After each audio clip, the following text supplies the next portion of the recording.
यहाँ हम जिनके खिलाफ लड़ रहे हैं उन्होंने हमारे लोगों को एक शब्द के आड़ में, एक शब्द की जाल में, हिंदुत्व के डंके पर उन्हें जोड़ कर रखा हुआ है। जय भीम, जय जोहार। हम सबको इस कार्यक्रम में बार बार बहुत बेहतरीन चीजें और सूक्ष्म जानकारियां मिल रही हैं जो शायद इन कार्यक्रमों के अलावा कहीं और नहीं मिल सकती हैं। तो हमारे समाज को इन कार्यक्रमों में पहुंचना चाहिए, लेकिन वो पहुंचेंगे कैसे, इसके लिए हमें भी प्रयास करने होंगे। अभी जैसे नवीन जी ने कहा कि हम ये लड़ाई जीतेंगे, लेकिन जीतेंगे तभी जब जिनके लिए हम लड़ाई लड़ रहे हैं वो उन दुश्मनों के खेमे से, उनके चंगुल से बाहर निकल आएंगे। यहाँ हम जिनके खिलाफ लड़ रहे हैं उन्होंने हमारे लोगों को एक शब्द के आड़ में, एक शब्द की जाल में, हिंदुत्व के डंके पर उन्हें जोड़ कर रखा हुआ है, जबकि वो खुद उस शब्द से बचते हैं कि हम वो नहीं है। तो हमें पहले तो अपने लोगों को वहां से निकालना होगा और वो काम क्रांतिकारी लोग कर सकते हैं। एक बहुत खूबसूरत बात जो बहुत जरूरी है और समाज को समझनी बहुत जरूरी है, एक क्रांतिकारी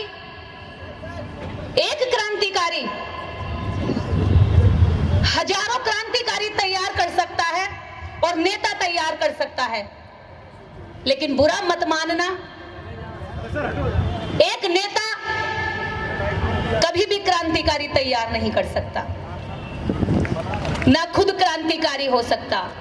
मैं किसी नेता विशेष को नहीं, मैं इतिहास से भरी हुई चीज कह रही हूं। एक क्रांतिकारी अंबेडकर ने हजारों नेता तैयार कर दिए और फिर जैन समय पर खुद भी नेता बनकर संसद तक गए, कानून मंत्री बने, लेकिन एक भी नेता, एक भी क्रांतिकारी को तैयार नहीं कर पाया। नेता चापलूस तैयार करता, स्वाभिमान मारता ताकि उसकी चापलूसी करते रहे। समाज में क्रांतिकारी लोगों की जरूरत है, नवीन जी की जरूरत है, शंभू जी की जरूरत है, गांव में काम करने वाले लोगों की जरूरत है, ऐसे लोगों की जरूरत है जो ये नीचे खड़े हैं, जिनकी कोई तनख्वाह नहीं है, अगले दिन इनके साथ क्या हो जाए इसकी कोई गारंटी नहीं है, उसके बाद भी ये लोग लगे हुए हैं। उस गांव में काम करने वाले लोगों की इज्जत करने की जरूरत है, जो बिना किसी नेता की भूख लिए, नेता बनने की भूख लिए लगातार काम कर रहे हैं, और ऐसे लोग इनमें भी बहुत बैठे हैं। उनकी बदौलत ये कार्यक्रम सफल होते हैं। तो पहली चीज ये है, नेताओं से क्रांतिकारी कोई नहीं तैयार होता, लेकिन क्रांतिकारियों से हजारों नेता तैयार हो सकते हैं, इसकी गारंटी मैं भी देती हूं और इतिहास भी इससे भरा पड़ा है। दूसरी चीज ये है, एक निष्पक्ष कार्यकर्ता निष्पक्ष बात करता है, एक निष्पक्ष पत्रकार निष्पक्ष पत्रकारिता करता है, तो ये दो ही लोग नेताओं को घेर सकते हैं। मेरी हाथ जोड़कर अपील है, ये समय चापलूसी का नहीं बचा है, ये समाज एक डूबता हुआ जहाज होता जा रहा है, और एक एक करके अगर हमने बचाने की कोशिश की तो हम एक एक करके इसके नीचे दब के मर जाएंगे। और हमने सबने हाथ लगाकर उठा करके इसको बचाया, तो मुझे लगता है अभी 2024 में भी हम इसको बचा सकते हैं। तो सबको एकजुट होकर के बचाने की जरूरत है। आज केवल कहने की जरूरत नहीं है, मैंने कह दिया, उसने भी कह दिया, सब कह के जा रहे हैं एकजुट हो, लेकिन क्या गारंटी देकर जाएंगे कि ये सारे नेता एकजुट होंगे? क्या क्या जिम्मेदारी लेकर जाएंगे कि ये सारे नेता एकजुट होंगे? आज के कार्यक्रम की क्या कोई समीक्षा होगी कि हम बैठेंगे कि हाँ अगला रास्ता क्या निकाला जाएगा? हमने अपनी बात बोल दी, लेकिन हमारे समाज को क्या लाभ हुआ, हमें इस पर अपनी समीक्षा करनी होगी। मेरे सारे लोग जितने भी यहाँ बैठे हैं बहुत बहुत दूर से आए हैं, असम से आया है, कोई पंजाब से आया, राजस्थान से आया, हरियाणा से आया है, यहाँ तक कि बिहार के बहुत सारे लोग जो बेगारी में जिंदगी जी रहे हैं लेकिन फिर भी किराया लगा के वो यहाँ तक आए हैं। ये उनकी कुर्बानियों की बदौलत कार्यक्रम हुए हैं। तो यहाँ से कुछ रिजल्ट निकलने चाहिए। समाज को एक उम्मीद है कि आज के कार्यक्रम से कुछ होगा। 2 दिन आप लोगों ने लगाया है, समय लगाया, खर्चा लगाया, तो इसका रिजल्ट निकालना। और दूसरी बात एक है, हर व्यक्ति लड़ाई लड़ने की बात कर रहा है, लेकिन क्या ये लड़ाई सिर्फ पुरुषों की है? क्या महिलाएं इस लड़ाई में शामिल नहीं है? हमारे घरों में किसी न किसी रिश्ते में 2 से 4 महिलाएं हर परिवार में उपस्थित हैं, लेकिन इस कार्यक्रम में एक भी महिला एक परिवार की नहीं बैठी है। क्यों? क्या ये महिलाएं उसके बाद जब तुम लड़ाई लड़कर जीत जाओगे तो फिर दोबारा से लड़ाई करेंगी? क्या अब हमें हमारा हक चाहिए? ये लड़ाई तो फिर चलती रहेगी, फिर लड़ाई चलेगी। जब आप लड़ाई लड़ रहे हैं तो महिलाओं को पीछे क्यों छोड़ रहे हैं? उनकी रैलियों में महिलाओं की संख्या ज्यादा होती है और आपकी रैलियों में महिलाओं की संख्या कम होती है। आपकी महिलाएं उनके यहाँ कलश रहे हैं अम्बेडकरवाद का। अगर आप अम्बेडकरवादी हैं तो न्याय प्रिय बात करिए, अगर आप अम्बेडकरवादी हैं, हिंदू कोड बिल की बात करते हैं, अम्बेडकर की बात करते हैं, तो अम्बेडकर की उस बात को याद करिए ना कि वो कहकर कि मैं हिंदू कोड बिल को भारतीय संविधान की तरह बेहद जरूरी मानता हूं, क्योंकि किसी भी समाज की तरक्की उस समाज की महिलाओं से आकी जाती है। और आपकी स्थिति आपकी महिलाओं के ना होने से ही पता चल रही है कि आपने कितनी तरक्की करी है। आपने तरक्की तो करी है, लेकिन पुरुषवादी सोच पर, अम्बेडकरवादी सोच पर आपने तरक्की अभी तक नहीं करी है। आप चाहते हो कि वो घर में आपके कपड़ों पर प्रेस करती रहे, आप चाहते हो कि वो आपको खाना बना कर देती रहे, आप चाहते हो कि वो आपके बच्चों को स्कूल भेजती रहे, और आप यहाँ पर भाषण दें। क्या महिलाएं भाषण नहीं दे सकती हैं? इस मंच पर 2 दिन ये मंच लगा है। क्या इन अम्बेडकरवादी पुरुषों के नेताओं के दिल में इतनी भी ईमानदारी और न्याय और सम्मान नहीं महिलाओं के लिए कि एक दिन के लिए मंच महिलाओं के लिए खाली कर दें कि आइए, चाहे तुम कैसा भी बोलो, टेढ़ा बोलो, मेरा बोलो, चाहे तुम जो भी कहो, जब तुम सिखाओगे नहीं, इन्हें प्राइमरी नहीं सिखाओगे तो पीएचडी करने की कैसे उम्मीद कर लोगे? इन्हें प्राइमरी क्लास में ही नहीं बिठाओगे तो इन्हें आगे कैसे नेता बना लोगे? कल को फिर इन्हें नेता बनाने की लड़ाई लड़ना, क्योंकि ये तो वहीं पर घंटी बजाती रहेंगी, वहीं पर बाबाओं को दान करती रहेंगी, वहां पर जो है एस्ट्रोलॉजर से ज्ञान पूछती रहेंगी, कल कौन सा कपड़ा पहनना है, कल क्या देना है। आप भले ही अम्बेडकरवाद की बात करो, लेकिन आपकी बीवियां तो, एस्ट्रोलॉजर ने कहा कि कल कौन सी अंगूठी पहननी है तो आप वही अंगूठी डालेंगे। एस्ट्रोलॉजर ने कहा कौन से कलर का कपड़ा शुभ है तो वही कपड़ा आपको प्रेस करके टेबल पे मिलेगा। आपको अगर बाथरूम में टॉवल भी यूज करनी है तो महिला बताएगी कौन सी करनी है। भैया तो आप कर क्या रहे हो? आप सब कुछ उनके हिसाब से करके आ रहे हो और यह उनके खिलाफ लड़ रहे हो।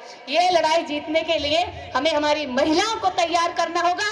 आप यहाँ समाज को तैयार करते हो अम्बेडकरवाद के लिए, वहां आपकी महिलाएं तैयार करती हैं आपके बच्चों को ब्राह्मणवाद के लिए।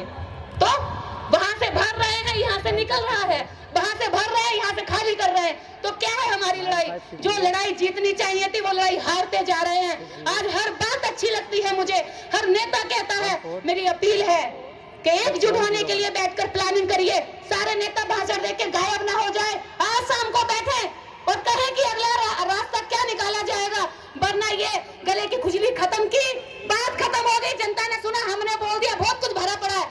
असम से आए हुए एमपी साहब ने बहुत अच्छी बात कही। मैं आइडियोलॉजी की कदर करता हूँ, मैं आइडियोलॉजी पर काम करना चाहती हूँ। इस देश के लिए, इस समाज के लिए, इस डूबते हुए अपने परिवार के लिए ये पूरा जीवन कुर्बान करना चाहती हूँ।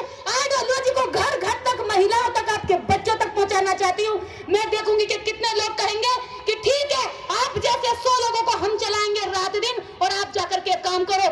वादा करती हूँ मैं और मुझ जैसे 100 लोग 2024 तक घर नहीं लौटेंगे, वादा करती हूँ। और मेरे वादे झूठे नहीं होते हैं, मेरे वादे झूठे नहीं होते हैं, ये सामने की जनता भी जानती है। इतना ही बोलती हूँ जितना कर पाती हूँ। तो 100 लोगों को आप हायर करके छोड़ दीजिए। और रही बात जातिगत जनगणना की, वो जातिगत जनगणना नहीं कराएंगे और हम ऐसे लड़ाई लड़ते रहेंगे। आज हमारी पार्टियां भी हैं, संगठन भी हैं, एनजीओ भी है जिन पर करोड़ों करोड़ रुपए हैं, एमपी एमएलए भी है, मंत्री भी हैं। एक फंड इकट्ठा कीजिए और जातिगत जनगणना राष्ट्रीय स्तर पर खुद करवाइए, खुद करवाइए। जितने सामाजिक कार्यकर्ता और संगठन, लगभग 36 लाख संगठन है भारत में, दीजिए इनको काम, करवाइए ना हायर, इनसे करवाइए जातिगत जनगणना। आप करिए अपने आंकड़े खुद तैयार, क्योंकि सरकार नहीं करेगी। और आपकी जितनी भी पार्टियां, हमारे जितने भी नेता हैं, एक राष्ट्रीय स्तर पर नेता चुन लो। बहुत हो गई लड़ाई झगड़े, हम 100 लोग, 400 लोग अलग अलग इकट्ठे करके इस समाज की लड़ाई नहीं जीत पाएंगे। इस समाज में अगर हम चाहते हैं कि हम ये लड़ाई जीतें तो 24 घंटे के लिए एक मंच बनता है। अगर उससे चिपके रहने की जिद रहेगी जिद्दी बच्चे की तरह, तो फिर डॉक्टर अंबेडकर के हम फॉलोवर कहाँ हो गए? डॉक्टर अंबेडकर ने तो मंत्री की कुर्सी से इस्तीफा दे दिया था, वो तो नहीं चिपके रहे, वो तो छोड़ दिया था। ये दुख होता है वो कि ये होना, हिंदू कोड बिल पास होना बहुत जरूरी है। तो आप क्यों नहीं कहते कि ये समाज को आज बचाए रखना बहुत जरूरी है? अकेले नेता ने इतने करोड़ों लोगों की आजादी करा दी, आप हजारों नेता, आज आप इस समाज की आजादी नहीं करा पा रहे। तो ये कहीं ना कहीं हमारी लड़ाई में कमी है। हम एक दूसरे की तारीफें करते हैं, मुझे बहुत अच्छा लगता है तारीफें करना, लेकिन मैं पिछले 12 सालों से तारीफ कर रही हूँ, इसलिए मुझे लगता है इससे कोई रिजल्ट नहीं निकला। मेरी लड़ाई तो अब सारी अपने नेताओं के साथ रहेगी।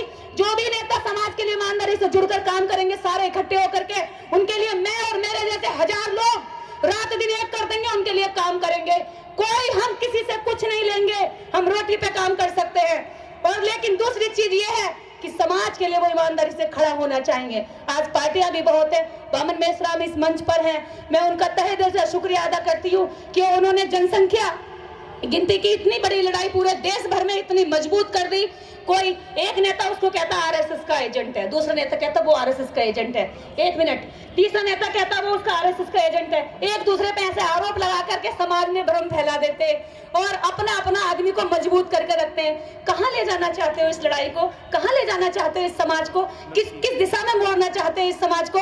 मेरी सभी इस समाज के नेताओं से गुजारिश है, एक दूसरे पे आरोप प्रत्यारोप लगाने की बजाय, एक दूसरे को गिराने की बजाय, आपका दुश्मन ताकतवर हो रहा है और ताकतवर होता जा रहा है, उससे लड़ाई लड़ने की तरीके सोचिए, उससे लड़ाई लड़ने के लिए समाज को एकजुट करिए।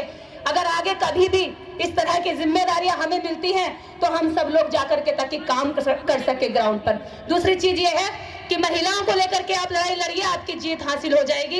ये महिलाएं, अगर हमारी लड़ाई केवल राजनीति की होती तो हम शायद बहुत पहले ही इस लड़ाई को मान्यवर कांशीराम के द्वारा जीत चुके थे। लेकिन बात इसके साथ साथ हमारे साथ एक लड़ाई और है व्यवस्था परिवर्तन की।